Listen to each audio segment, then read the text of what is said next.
Am I being carried? Alice thought dreamily.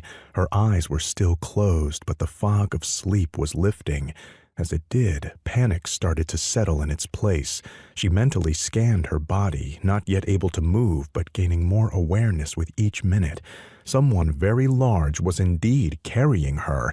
Her head pounded as she tried to recall anything, where she was, how she'd gotten there, and whose fingers were digging into her thighs and ribs. The last thing she could remember was taking the garbage out at work. She'd been exhausted after a double shift at Molly's, an old dive bar in her small college town. Think. An image of something large and green rushing her in the alley behind the bar flashed in her mind, and she struggled to hang on to it. Her blood ran cold when she recalled the creature in more detail. It had been a monster, green with scales instead of skin, more upright lizard than man. Alice remembered screaming, throwing the bag of garbage at the creature, and running. Then it was all black. It must have caught me. Panic and fear took hold. She tried to open her eyes, but her lids only twitched in response. Her heart rate picked up speed and her breaths became quick and shallow. Luckily, whoever was holding her didn't seem to notice, or if they did, they didn't say anything. Pleading with her thundering heart to quiet, she strained to listen for clues indicating where she was and whom she was with.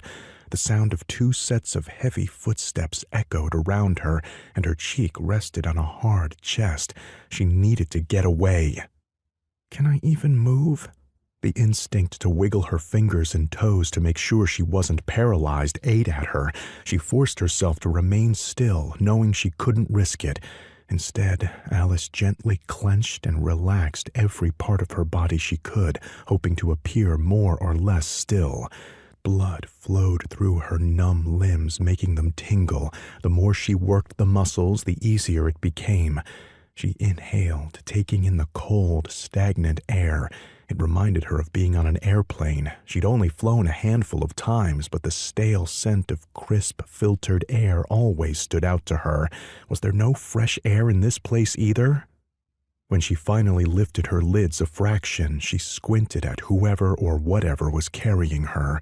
Through thick lashes, she could make out the blurry image of a man. What the hell is going on? Where am I?